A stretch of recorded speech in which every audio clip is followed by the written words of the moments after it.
주술과 젠의 삶, 하루 만에 사람이 바뀌는 이유는 무엇일까요? 주술적 사고를 가속시키는 점술. 이제 주술적 사고가 어떠한 과정으로 일어나는지 충분히 이해했을 것입니다. 그렇다면 한 가지 의문이 생깁니다. 어째서 어떤 사람은 단 하루 만에 주술적 사고로 들어가는 반면 어떤 사람은 한 달 혹은 2달 이상의 오랜 시간이 걸려서 주술적 사고로 들어가는 것일까요? 그것은 그 사람의 개인의 문제가 아니라 외부에서 그를 가속시킬 수 있는 요소가 들어갔기 때문입니다. 이렇게 가속시키는 요소가 바로 점술입니다. 주술적 사고의 과정 속에 들어가 있는 사람은 점술적 언어 혹은 점술적 영향력을 받게 되면 그 과정이 더욱 과속화되어서 아주 빠른 속도로 주술적 사고에 들어가게 됩니다. 왜냐하면 점술이란 결국 원형적인 이미지 혹은 원형적 캐릭터의 영향력이 정신에 미치는 것이기 때문입니다.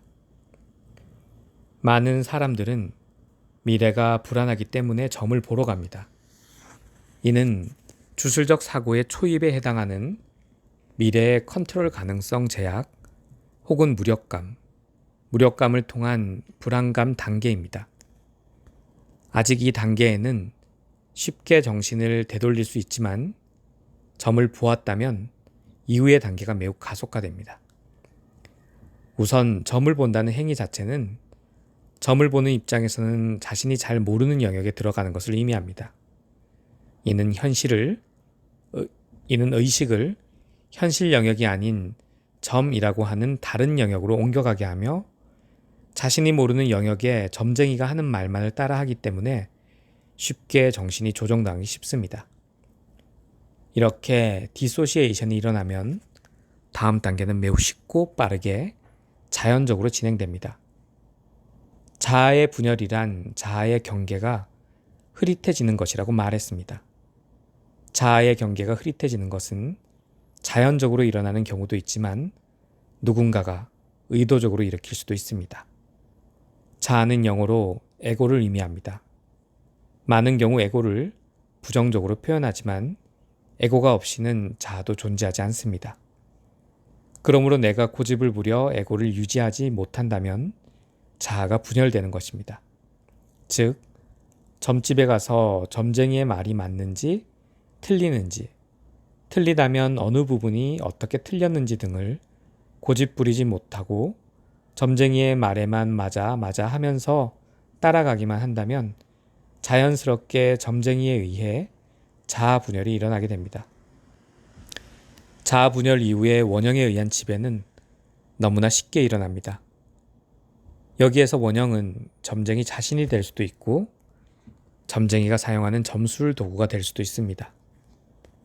무엇이 되었건 그 자체로 이미 원형적인 기능을 하기 때문에 원형의 지배를 받게 되며 최종적으로는 주술적 사고로 넘어가서 주술적 행위 없이는 미래를 컨트롤할 수 없다고 믿게 되어 굿이나 비방 등의 수천 수억의 돈을 쓰게 되는 것입니다. 그렇다면 점쟁이들은 어떤 식으로 상대방을 주술적 사고로 이끌어가는 것일까요? 지금까지는 그 과정에 대한 이해를 했으니 이제부터는 실제 점쟁이들이 사용하는 언어의 형태에 대해 알아보도록 하겠습니다. 첫 번째 형태, 늘어놓기. 기본적으로 여러 가지 특성이나 사건들을 열거해 두는 방식의 언어 형태를 말합니다. 이렇게 되면 그 중에서 상대방이 자신에게 해당하는 것만 선택적으로 받아들이고는 점쟁이의 말이 맞다고 느끼게 만드는 것입니다. 예를 들면 타로 카드에서 지금 이 카드는 좌절, 은신, 도피, 실패, 멈춤, 모함 같은 의미를 가지고 있어요. 라는 말을 점쟁이가 했고 지금 무언가 실패를 해서 좌절 중이었다고 하면 이 말에서 좌절, 실패와 같은 키워드만이 뇌리에 박히고 그 이외의 단어는 자연스럽게 머릿속에서 지워집니다. 이것을 확장한 형태가 되면 조건을 붙이기도 합니다. 어떤 부분에서는 이런 특성을 가지지만 또 다른 부분에서는 이런 특성을 가진다거나 돈과 관련된 부분에서는 어떠한 일들을 겪었고 인간관계에서는 어떠한 일을 겪었다든가 같이 말하는 것입니다. 예를 들면 최근에 돈과 관련해서 생각지도 않은 돈이 나가고 주변 사람들에게 쓰는 돈이 부쩍 늘면서 수입이 줄어들었을 것이고 건강에 있어서는 주변 사람들의 건강 문제가 하나둘 들리면서 불안해지고 있지만 그래도 아직까지는 괜찮다고 생각하고 있네요. 와 같이 돈, 건강 등의 특정 분야를 선정해서 늘어놓는 것입니다. 이렇게 특정한 분야를 선정해서 소재를 늘어놓게 되면 매우 자세하게 혹은 특정한 부분만을 정확하게 이야기하는 듯한 느낌이 들기 때문에 쉽게 빠져들게 됩니다. 두 번째 형태, 양면성 서술. 한 가지 대상이 지니고 있는 양면적인 부분을 모두 이야기하는 형태입니다. 사교성이 좋은 사람이라고 할지라도 혼자 있고 싶을 때는 있습니다. 반대로 혼자 있는 것을 좋아하는 사람이라 해도 사회생활 등으로 어느 정도는 사교성을 보이는 경우가 많습니다. 이렇게 사람 혹은 대상이 본질적으로 지니는 양면성을 마치 자신이 맞춘 것처럼 만드는 것입니다. 그러므로 만약 사업과 관련된 운을 점친다고 했을 때 지금은 사업이 잘 되고 있지만 아직은 기회가 남아 있습니다. 와 같은 식으로 미리 반대쪽 반론을 말해버리는 것입니다. 이것은 여러 가지 형태로 변형되어 사용됩니다. 가장 많이 사용되는 형태는 당연한 것을 마치 맞춘 것처럼 이야기하는 것입니다. 보편적으로 긍정적이라고 생각하는 것을 좋아하고 부정적이라고 생각하는 것을 싫어한다고 하는 것입니다. 사람들에게 기회를 공평하게 나눠주는 것은 좋아하지만 누군가가 그 기회를 악용하는 것은 싫어하네요. 와 같은 식으로 말하는 형식입니다. 또 다른 형태로는 장점과 단점을 양면성 서술 형태로 사용하는 것입니다. 혼자서 하는 일은 잘하지만 사람들과 합을 맞추는 것을 어려워하네요. 와 같이 A라는 것은 잘하는 장점이 있으며 그에 비해 그에 반대되는 B라는 것은 단점이라는 식으로 양면성을 설명하는 것입니다. 여기에 더해서 장점인 부분에 의해서 이득이나 좋은 일이 생기고 단점인 부분에 의해 안 좋은 일이 생긴다고 엮어서 말하는 방식입니다. 이렇게 하면 장점과 단점에 대해 하는 이야기는 누구나 당연한 것이라고 생각할 수 있지만 그로 인해 생기는 좋은 일이나 나쁜 일을 이야기하면 장단점이 아닌 사건으로 초점이 옮겨가기 때문에 쉽게 말에 넘어가게 됩니다. 세 번째 형태, 질문하기. 맞추는 것처럼 보이지만 사실은 질문을 하는 경우도 많이 있습니다. 이렇게 질문 형태로 말하게 되면 상대의 대답에 맞추어서 대응을 바꿀 수도 있으며 질문을 통해 정보를 수집하는 등 유연성이 높아지기 때문에 상당히 많이 사용하는 형태입니다. 특히 대부분의 사람들은 질문을 받으면 그 질문에 대해 답을 하려는 경향이 있고 점쟁이는 그 답에 맞추어서 자신이 질문을 했지만 오히려 자신이 맞춘 것으로 만들 수 있게 됩니다. 가장 많이 사용하는 질문의 형태는 직접적으로 질문하는 것입니다. 대표적인 형태로 무엇 하지요? 라는 식으로 직접 물어보는 것과 무엇 하지 않나요? 하는 식으로 한번 돌아가듯 묻는 형태가 있습니다. 예를 들면 최근 금전적으로 힘든 일이 많아졌죠? 혹은 어렸을 때 높은 곳에서 떨어진 일이 있지 않았나요? 하는 식으로 묻는 것입니다. 만약 여기에서 맞다는 대답이 나오면 그것은 점쟁이가 맞춘 것이 되고 틀리다고 하더라도 점쟁이는 그렇게 물어본 이유를 붙여서 점사가 아닌 확인을 위한 질문으로 만들어버립니다. 맞건 틀리던 간에 아무것도 손해볼 것이 없는 말을 하는 것입니다. 그러므로 보통은 질문 후에 내가 질문한 이유는 무엇 무엇 무엇 형태로 자신의 질문을 합리화시켜 버립니다. 이렇게 되면 그 어떤 질문을 해도 맞는 질문은 모두 점쟁이의 능력으로, 틀린 질문은 모두 질문한 이유에 대한 확인을 위해서 한 것이 됩니다. 예를 들어 왜 물어봤냐 하면 사주에 지금 불이 많아서 머리가 아플 수 있어서요와 같은 식입니다. 네 번째 형태인 칭찬하기. 일반적으로 칭찬을 싫어하는 사람은 없습니다. 그렇기 때문에 칭찬의 내용이 맞지 않는다 하더라도 대부분의 경우는 반론하거나 반박하지 않고 그냥 넘어가는 경우가 대부분입니다. 그러므로 자연스럽게 점쟁이의 점사가 맞는 것이 되고, 이를 기반으로 하여 다른 점쟁이의 점사들도 맞도록 느끼게 만드는 것입니다.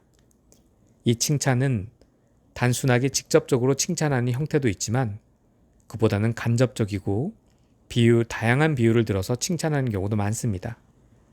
마치 유감주술과 같이 긍정적인 특성을 지니는 사람들이 공통적으로 지니는 속성을 당신이 가지고 있다는 식으로 점사를 보는 것입니다. 예를 들어 옛날부터 높은 관직에 오른 사람들은 사주에 관이 많았는데 지금 당신 사주가 딱 그래요 와 같은 식입니다.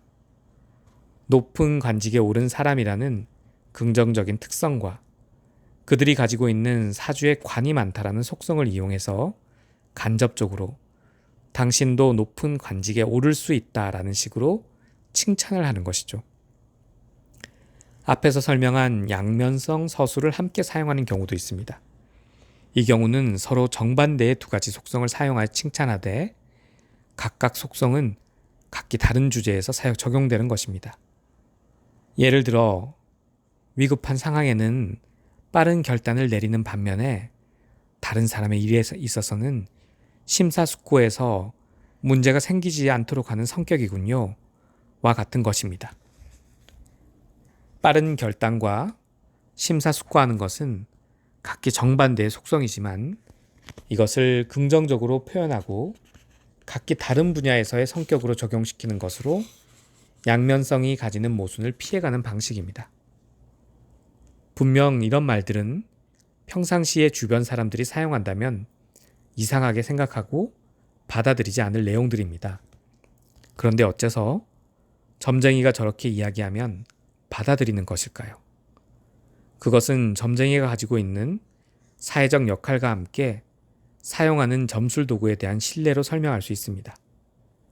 점을 보러 간다는 것은 이미 하는 말을 사실로 받아들이겠다는 전제를 한 상태나 다름이 없습니다. 그러므로 말이 완전히 틀린 것은 아니라면 어느 정도는 스스로 맞춰주려고 합니다. 그러니 점쟁이의 말이라면 일단은 맞다고 생각하고 그 말을 일종의 조언처럼 받아들이는 것입니다.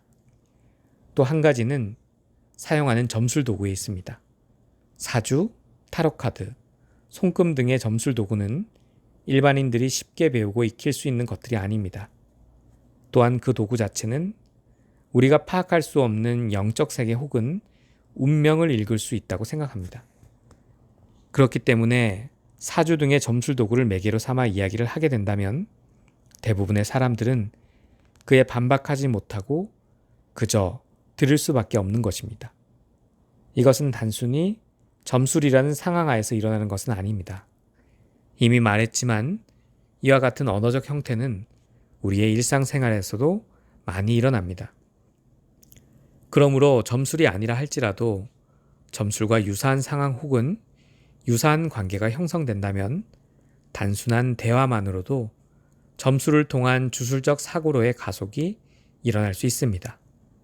또한 단순히 대면 관계뿐만 아니라 SNS를 통해서도 충분히 일어날 수 있습니다. 점술을 통한 주술적 사고로의 진행은 관계와 도구에 대한 신뢰가 관련되어 있습니다. 그러므로 SNS에서 한 번도 얼굴을 보지 못한 사람이라 할지라도 그 사람이 평소 SNS에 올리던 글이나 사진의 메시지에 공감하고 그의 주의 주장에 찬동한다면 그가 하는 말은 모두 점술적인 언어가 되어서 정신에 작용합니다.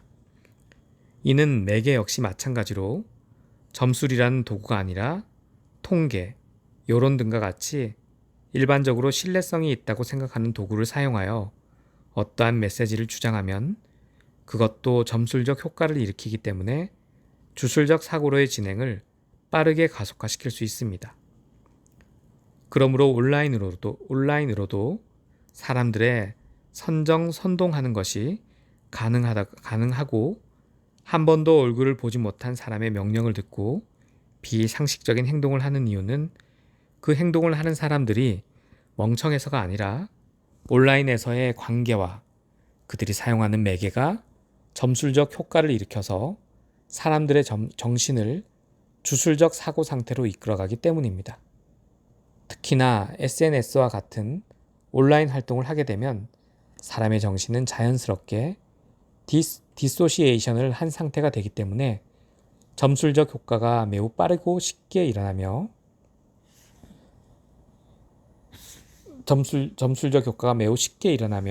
빠르게 가속화됩니다.